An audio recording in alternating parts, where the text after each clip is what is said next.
This is the untold story of the most daring bombing raid since the Dam Busters. Almost a one-way ticket. I didn't really see how we could survive it. The RAF's opening attack of the Falklands War, designed to strike terror into the hearts of the Argentinians. It was a secret, but very British mission. Monty Python couldn't have done it any better. The crew has never seen action before. Gulp. Yes, it's us now. Is that difficult? I must admit, I didn't like the idea of doing it. And all they have is an aging British bomber. It had a computer. This was driven by wheels, pulleys, bits of bicycle chain. To prepare, they learn techniques not used since World War II. And a lot of the work was done on a £5 pocket calculator bought in Swaffham Market. But it all seemed to be going so well. What can possibly go wrong? And then it did.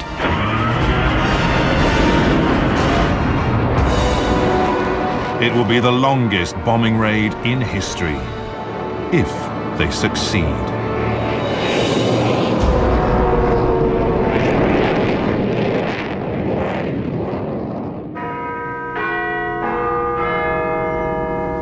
BBC News at 6 o'clock. The Falkland Islands, the British colony in the South Atlantic, has fallen. That's what Argentina said. It claims With the news that Argentina had seized the Falkland Islands, Britain's military bases were put on high alert. At precisely 10:15 this morning, HMS Invincible, flagship of this extraordinary fleet, slipped her moorings. At RAF Waddington, they watched Britain's mighty task force set sail to recapture the islands. The operation and Britain's commitment to this task force had begun. But they didn't think they'd be seeing any action. Our initial thought was, oh, dearie me, but can't see us being involved. Like most people, I heard about the invasion of the Falklands on the television or probably through radio news. I had not the faintest thought that we would be involved. Waddington had once been the home of Britain's nuclear V-Force. But the nuclear deterrent had been handed over to the Navy, and now the V-Force was facing extinction, not war. Its once shining fleet of nuclear Vulcan bombers was just 3 months away from being broken up by bulldozers. I think there was a feeling in the 80s it was the end of an era. The Vulcans were closing down, they'd never been greatly improved, and they weren't going to be improved now. But all that was about to change. Prime Minister! It is a government's objective to see that the islands are freed from occupation and are returned to British administration at the earliest possible moment. As Prime Minister Margaret Thatcher stirred the nation into a patriotic frenzy, behind the scenes, head of the RAF, Sir Michael Beetham, went to see her with a cunning plan. She was very enthusiastic. And I said, well, we've got some more work to do, but hopefully we can do it. Beetham's plan was breathtakingly bold. To send a lone Vulcan bomber 8,000 miles down to the Falklands to blow up the runway at Port Stanley. At one stroke, it would stop the Argentinians using the runway as a base to attack the task force, and it would put the fear of God into the Argentinian people that the Vulcan might be back to bomb them.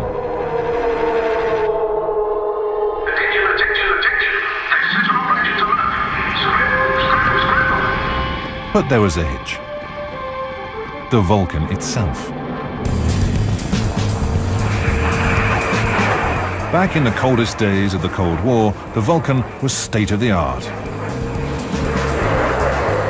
It could be in the air within 2 minutes, delivering nuclear bombs into the heartlands of the Soviet Union.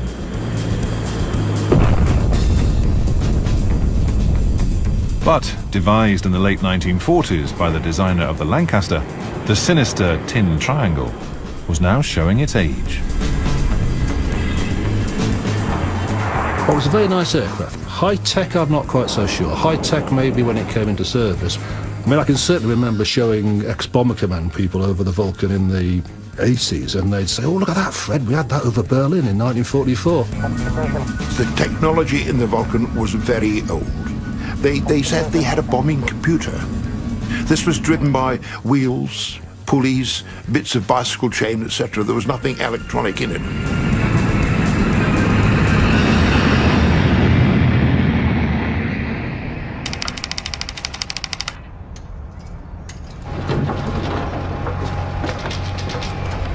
On Good Friday, RAF Waddington was told to prepare for war.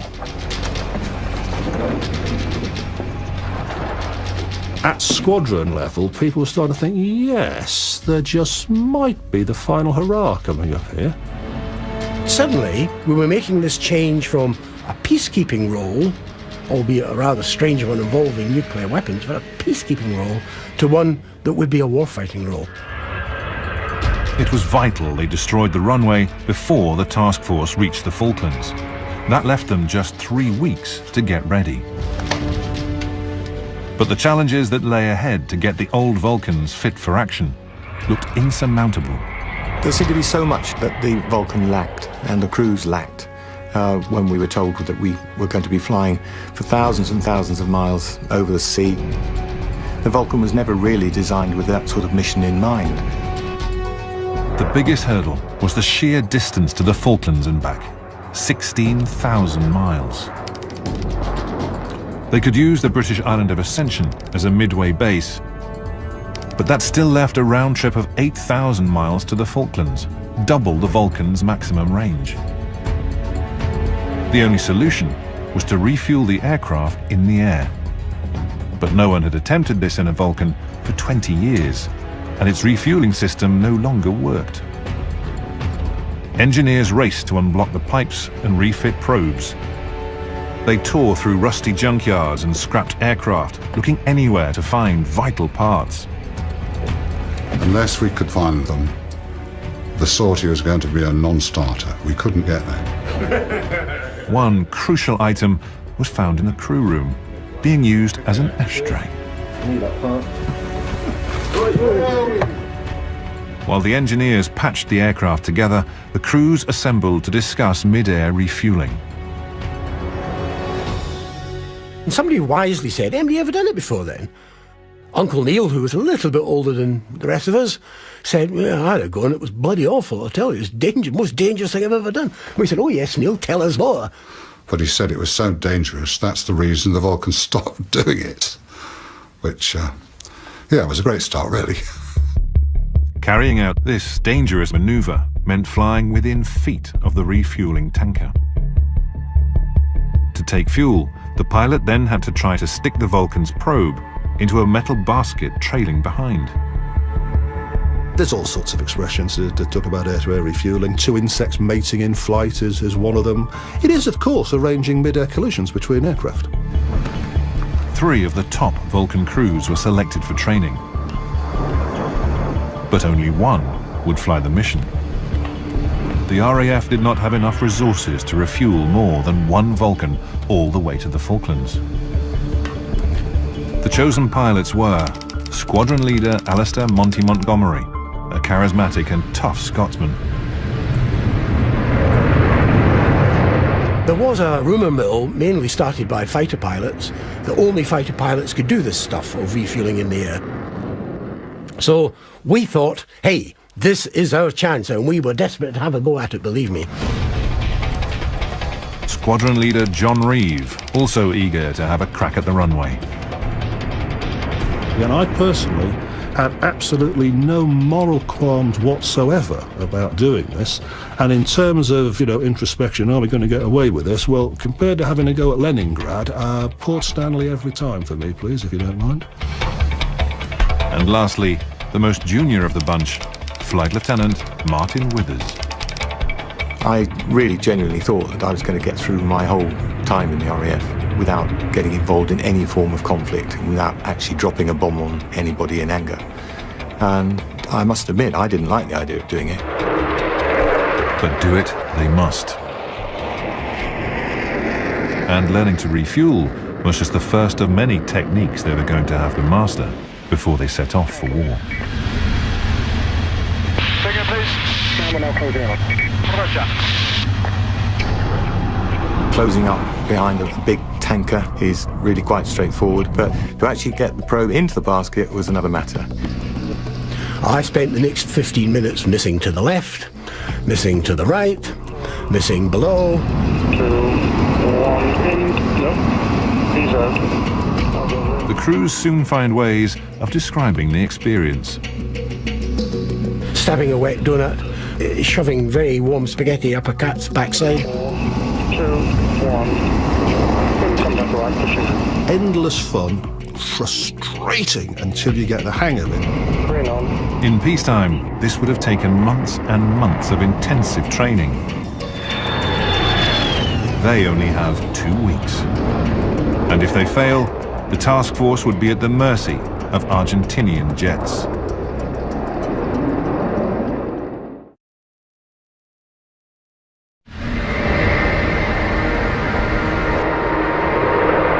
With the Royal Navy Task Force now just 2 weeks away from the Falklands, the pressure was on. In charge of the Vulcan operation to bomb the runway at Port Stanley was Wing Commander Simon Baldwin. He lived on a diet of bacon sandwiches and pipe tobacco. I can't overemphasize how quickly things were happening. I had no time to think. We were just reacting. We were doing things and trying to make things work.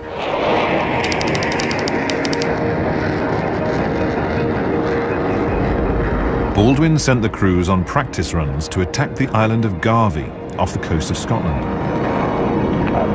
The crews had been skillfully trained to drop nuclear bombs, but it had been 10 years since they'd done any conventional bombing.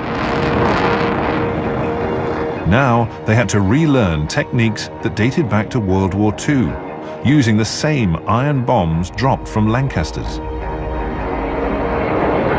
We dropped these bombs and you felt them go off sort of underneath you. And it was pretty exciting stuff just to do that without anyone shooting at you.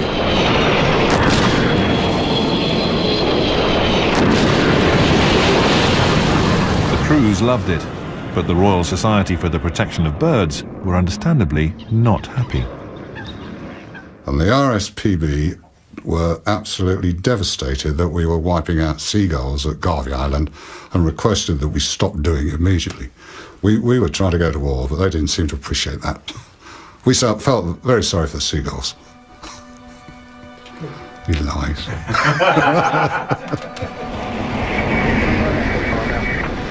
The crews were going to have to hit a runway just 120 feet wide. This demanded a degree of accuracy not normally required with nuclear bombs. With the Vulcan, the accuracy that we had, we'd be quite lucky to hit the runway at all. And while the crew might miss the target, it looked increasingly likely that the Argentinians would hit the Vulcan. When Baldwin received the latest intelligence on the air defences at Port Stanley, it made sober reading. The dossier revealed that the Argentinians had state-of-the-art weaponry, including the Tiger Cat, built by the British. We were going in against the Argentinians with really modern radar-laid guns, big shells, explosive shells that they could fire at goodness only knows how many per second, which could easily shoot a Vulcan out of the sky. And going in at low level at night, I didn't really see how we could survive it. Crews were told to make their wills. You can't get around the fact it's a war, and you write out your will and you take the dog for a walk around Harmston Village and you think, I wonder if I'll ever see that place again. Right, should you be captured at all, and they will give you the opportunity to write a letter And in case they did survive and were captured, they were taught how to write secret coded messages and what to do if they were paraded in front of enemy TV cameras. I found it quite amusing when they said, "But if you're telling the truth, scratch the right-hand side of your nose. If you're telling a lie under duress, scratch the left-hand side of your nose." We have to recover those islands, for the people on them are British, of British stock, and they still owe allegiance to the Crown. As the task force continues southwards, the government has given more details of the merchant ships. With the task force a week away from the Falklands, Mrs. Thatcher still hoped that regular TV updates showing that the British meant business would be enough to send the Argentinians packing. Troops have been going through their weapons drill in readiness for a possible landing on the Falklands.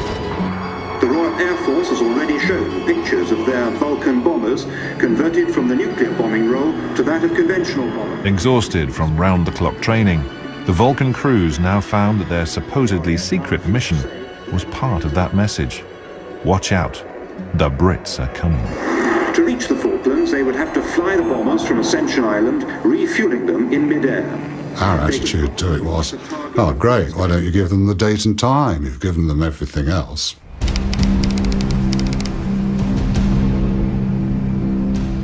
On Monday the 26th, Sir Michael Beetham, head of the RAF, arrived to rally the troops and told them the mission was on. I really wanted then for the crews to see me and to wish them well. They were, after all, embarking, as I told them, on a dangerous mission, but they could do it. Reeve volunteered for the mission. For once, I put myself forward a little bit, because normally I'm not bothered. Give me an aircraft to fly and I'm perfectly happy. But I remember saying, there is no way you can keep me out of this. Reeve landed the top job. Withers was told he would also be flying, but only as backup. Monty was sent to oversee the operation from Ascension. Soon, they would be off to war.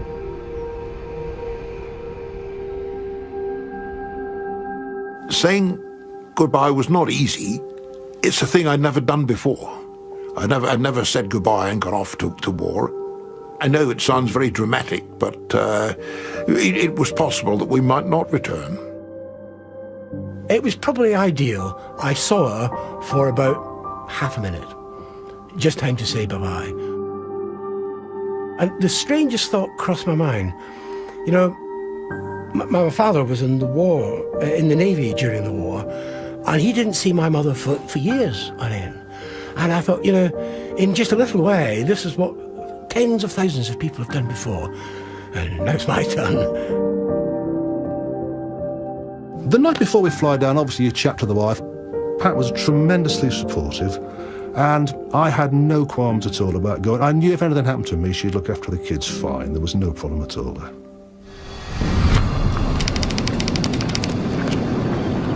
The two Vulcan crews prepared to take off for their midway base on Ascension Island. Chief, remove all trucks and ground equipment.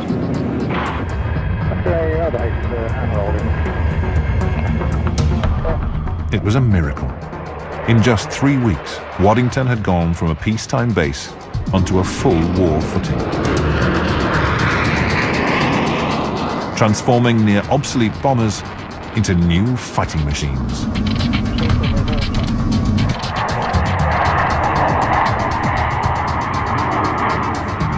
Eight hours later, the two Vulcans were circling the British island of Ascension.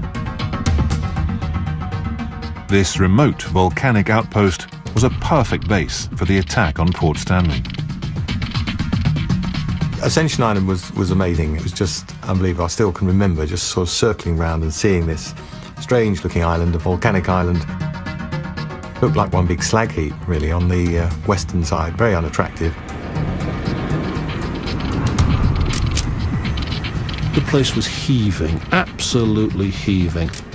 It really was something where something was happening. You think, oh, quite pleased to be part of this.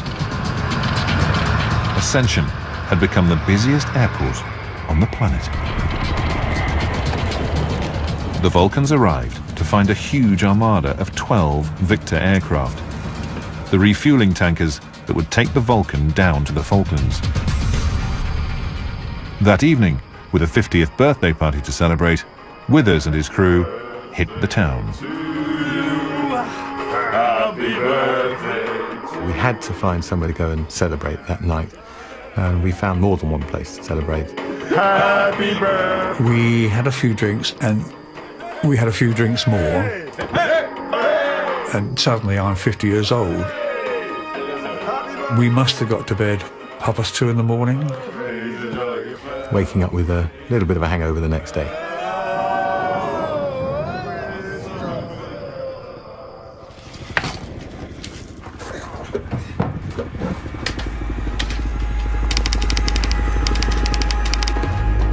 Later that morning, the RAF sent a signal. The mission, codename Operation Blackbuck, was on for 11 o'clock that night. It was time for one final check on the Vulcan's payload. Suddenly you're looking at 1,000 bombs, and you realise that that means business. It was going to take a staggering 11 Victor tankers to refuel the one Vulcan on its 8,000-mile round trip. Group Captain Jeremy Price led the team to thrash out a plan. Yes, what you're saying. The refueling plan was very, very complex. It was something that had never been tried before, and a lot of the work was done on a £5 pocket calculator bought in Swaffham Market. The plan is that this vast armada flies to the first refueling point. Half the Victors refuel the other half, one Victor refuels the Vulcan, and then those aircraft return to base. The procedure is repeated at the next refueling point, and again, until there's just one Victor left to refuel the Vulcan before its final run into the target. And it was really a question of Victors refueling, Victors refueling, Victors refueling, and it went on and on and on. And all the time, the formation was being reduced as one Victor had given all its fuel and had to go back to Ascension. We had never seen anything like this refueling plan. The real unknown was just how much fuel that Vulcan is going to burn. We used the best information we had, but we had a horrible nagging feeling that it might not be good enough. If they'd got the plan wrong, aircraft could end up ditching in the freezing South Atlantic Ocean with no hope of rescue.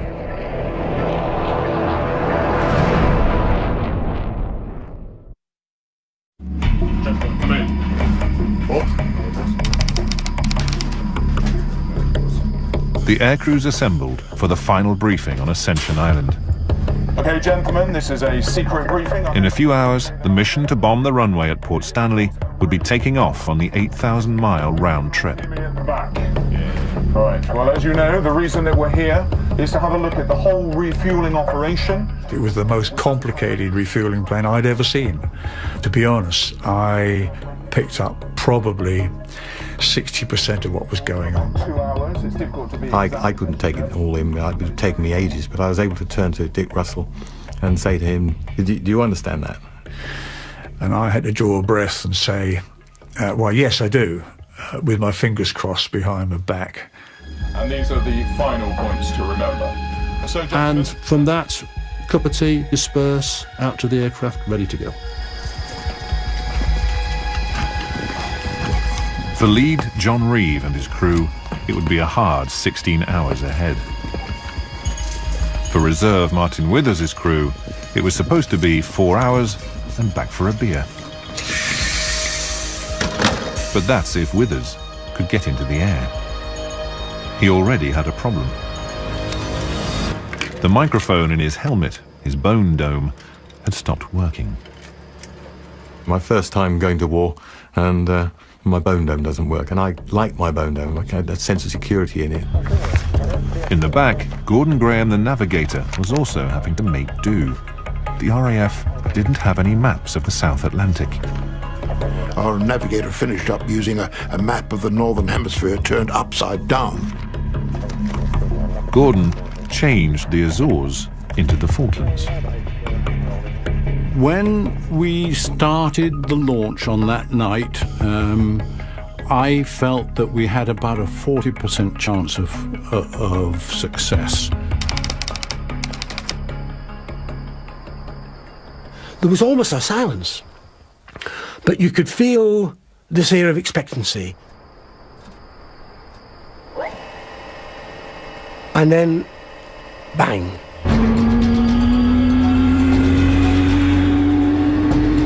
A Victor started up, and another, and another.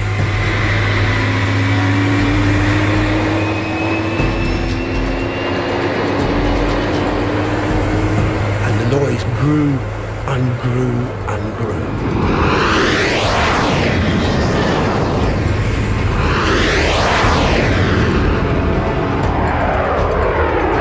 And then there was a sudden change in the noise, and it was the first Vulcan starting.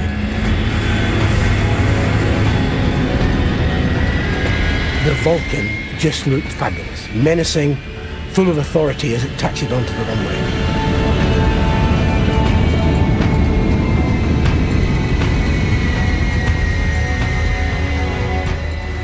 I mean, I was desperately sorry not to be in it.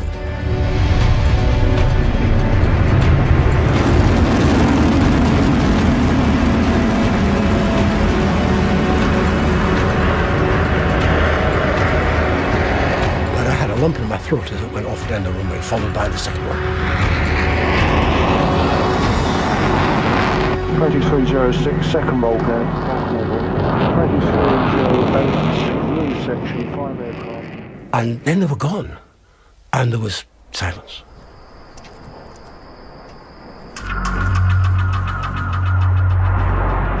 In radio silence, to make sure there were no listening ears that could alert the Argentinians, the vast armada set off for the Falklands.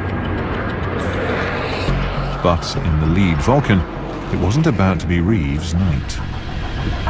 Monty Python couldn't have done it any better.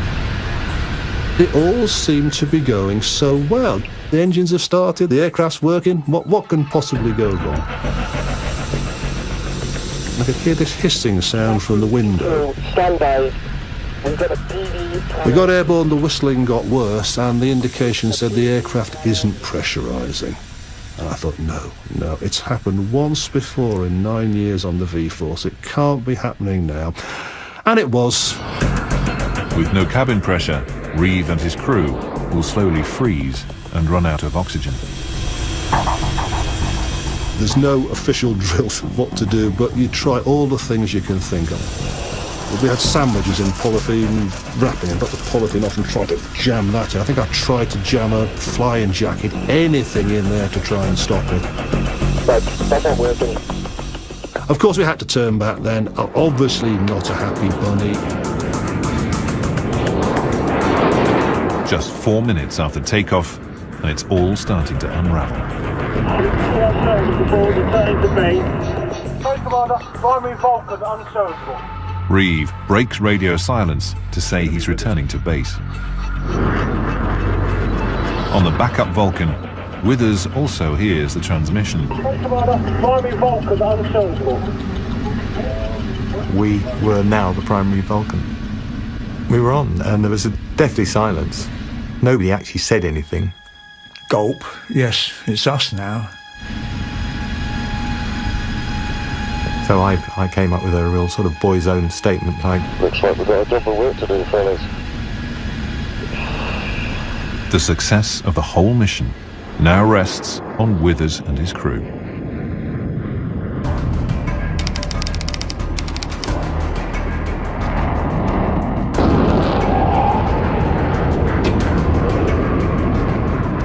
Withers starts refueling with the Victors. It's the first of 4 contacts over the 8-hour journey to the Falklands.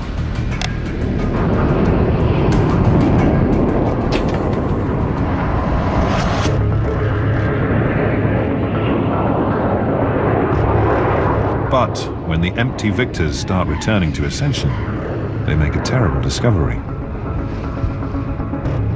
The aircraft are so low on fuel, they have barely made it back. The Victors coming back made it quite clear that the Vulcan was using more fuel than we had calculated. We were worried. I was worried.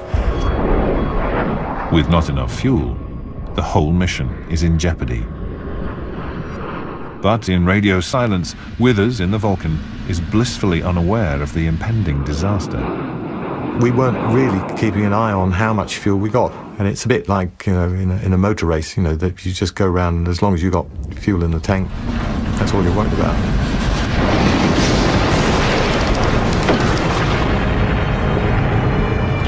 Then, with 2 refuelings left, the sortie hits a major electrical storm. It's always the same. When the ships are down, you run into turbulence. And did we run into turbulence? And it's now that the last 2 remaining Victors must refuel. Flying in the rear Victor, Bob Tuxford knows if he can't get fuel, the mission is over.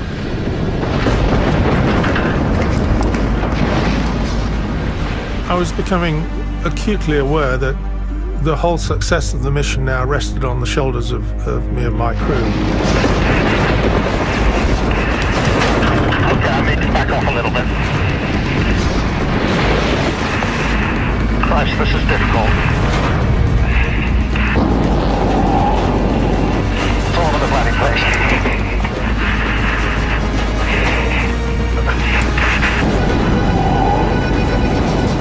A miracle happened. Contact. I couldn't believe it. Not only did he get in, he stayed in. Yeah, fuel flows again. That's it. Thank you, Bill. Bob Tuxford, I take my hat off. Good job, Bob. But as Tuxford's Victor completes refueling and flies out of the storm, the crew make an alarming calculation. There isn't enough fuel. We were well short, to the point where we wouldn't actually be able to make the island back at Ascension. Tuxford asks the crew what they want to do. Right, we either turn back now, pretty sharpish, or at least press on in the knowledge that we've got to come up with some sort of alternate plan. I need you all to speak now and give me your view whether we continue or turn back. Without hesitation, each one of my 4 crew members said that we've come this far, we'll press on. Their decision means that they may be forced to ditch with little hope of rescue.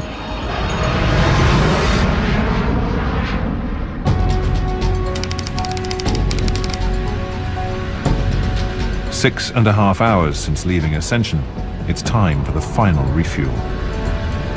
But Tuxford, in the Victor, can't risk breaking radio silence to tell the Vulcan there's barely enough fuel to complete the mission. Everything seemed to be going well, taking fuel quite normally, and then, much to my surprise and Dick's surprise sitting beside me, they put the light on. Okay, Eddie, give him the lights. The red light flashed, and so we had to brake. If the red light flashed, you brake. Come what may, you brake. Bloody hell, how much have they given us? But I said, this must be a mistake. £5,000, Captain. Because, you know, we still need about another 7,000 pounds of fuel. We'll have to abort the mission. The Vulcan had expected a full tank. But they've had all the fuel the Victor tanker can spare. So we broke off. I was absolutely amazed and actually very annoyed because I couldn't believe they could do that to us. As the Victor turns to head back to Ascension, a furious Withers briefly breaks radio silence. We received 2 words. We're off. Which sounded like, we're off. What does he mean, we're off? Was he off to attack the target? Or was he off to Ascension? we felt dejected. We felt that all our efforts had been in vain. In the Vulcan, Withers faces the hardest decision of his life, whether to give up the attack or press on and gamble the lives of his crew.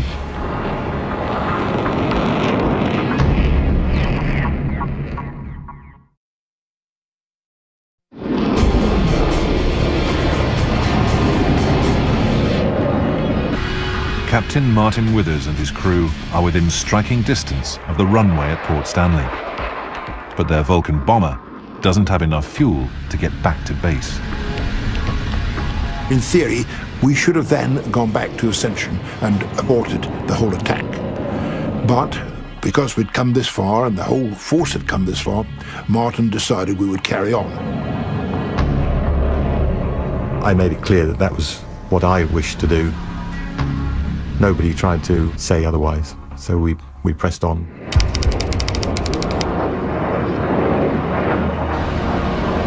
It's time for the attack. Withers takes the Vulcan down to 300 feet to get under the Argentinian radar. But navigator Gordon Graham can't work out exactly where they are. All his navigation systems are showing different positions. If we don't know where we are relative to the island, we could bomb anywhere. We could bomb the town itself. They switch on the ground scanning radar to get a fix. But this risks the Vulcan being picked up by the Argentinian defenses. On the radar screen, there was nothing. Withers chances taking the Vulcan higher to see if that will help. Bang! The Falkland Islands appeared right in the middle of the radar screen, only about a mile away from where we'd thought we were. However, just as we got up to about 500 feet, I suddenly picked out a search radar. Echo found radar, 12 o'clock. The Argentinians have spotted them. But there's no turning back. Withers must now climb up for the final run-in.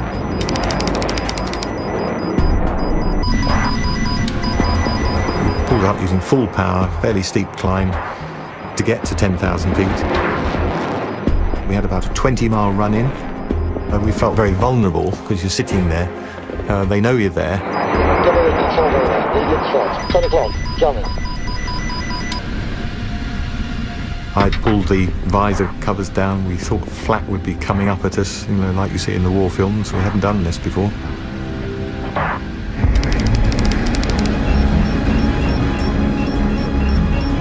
Getting fairly close, we suddenly got a lock-on from one of their fire control radars. So I thought, what can I do? So I switched on the -10 jamming pod, so that they'd be fooled into thinking we were in a different position.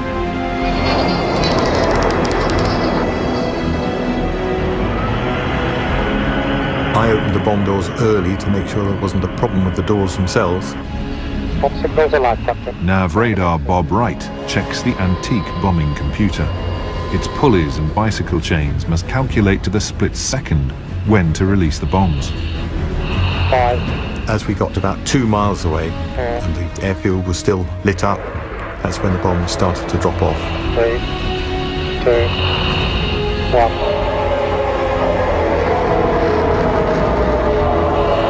Bombs going. And they dropped off at half-second intervals, 21 bombs. From 10,000 feet, it'll take 20 seconds for the bombs to hit the ground. Once the last bomb went, Martin pulled the stick climbing turn to the left to get away from any Argentinian air defense threats. The sky opened up a short while after that with every gun blazing.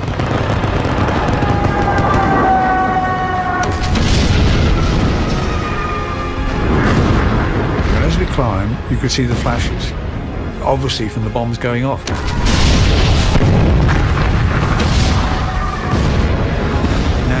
I felt a bit sorry for the people on the ground. I mean, not every day in your life you drop live bombs on on somebody.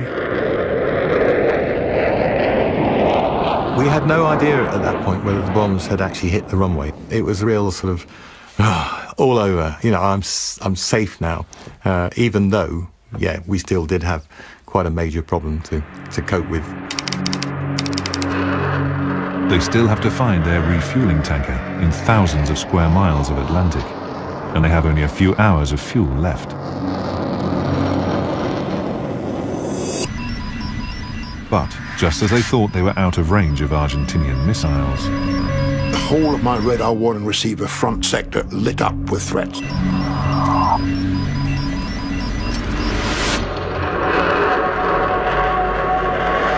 Unsure whether they are friend or foe, every anti-aircraft weapon of the British task force is now trained on the Vulcan. And I said a little prayer hoping that somebody on board the ships was aware that we were a friendly coming towards them. This is 1 Quebec Delta, over.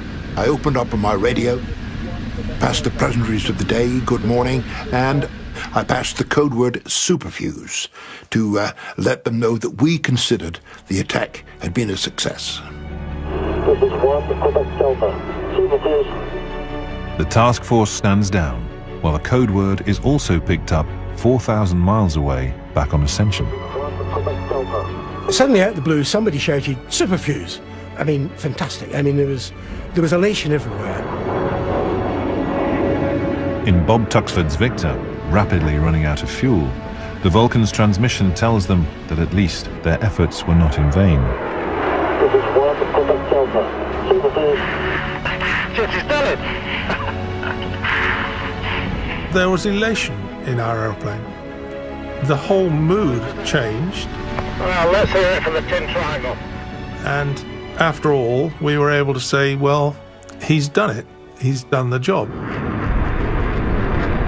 But time is also running out for the crew of the Vulcan. There's no sight of the refueling tanker they're supposed to rendezvous with. The co-pilot stated he'd never seen a Vulcan flying with so little fuel in its tanks, which was quite a frightening situation to be in. We knew we had to make contact. If we didn't make contact, we were in the sea. We had immersion suits to keep us dry, we had dinghies, we had little radios, but I don't think any of us would have survived unless an absolute miracle happened. And the next thing I knew, the Victor rolled out right in front of us. I can't tell you how that felt. I can't tell you. To me at the time, it was the loveliest sight in the world. Just in time, Tuxford's Victor was also met by a refueling tanker. There were quite a few whoops and hollers in the aeroplane as people celebrated.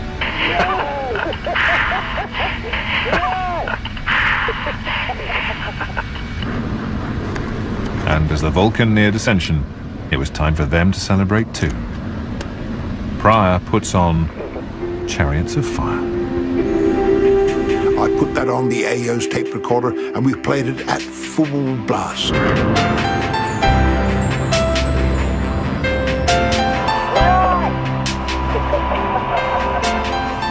They'd survived. Withers and his crew had achieved the longest bombing raid in history.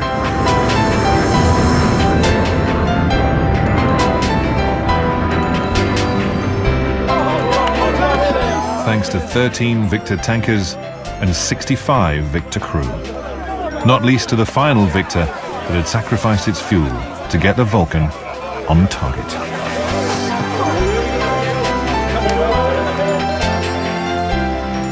There to meet Martin Withers with a can of beer was the pilot, Bob Tuxford.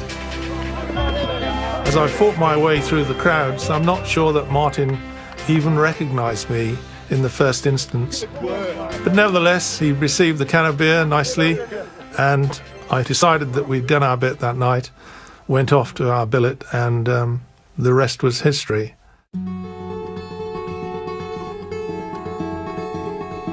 We didn't hear whether we'd hit the runway until at least 24 hours later. We dropped 21 bombs, and the first one to explode was on the runway. The bomb put an end to Argentinian ambitions to use the runway for fast jet attacks on the task force. But it had been a close call. Just half a second later in releasing the bombs, and they might have missed altogether. The impact of that one bomb was to be felt far beyond Port Stanley airfield. We had made a statement. We had made a huge statement that we were not giving up the Falkland Islands. Once that first bomb tumbles out of Martin's bomb bay, it's a declaration of war. It was the opening shot of hostilities, and there was no going back. For Sir Michael Beetham, the raid had achieved its ultimate goal. The effect on the Argentinians was that they could see that if we could do that, we could also do much more. Frightened that their cities would be attacked, the Argentinians withdrew their fighters to the mainland. The result was fewer Argentinian air attacks on British troops and ships. But for the Vulcan, the Falklands War was its first and last action. 6 months after the war, it was scrapped. Withers Vulcan 607 now rests in peace beside the runway at Waddington, where, almost 30 years ago, it raced off to the Falklands.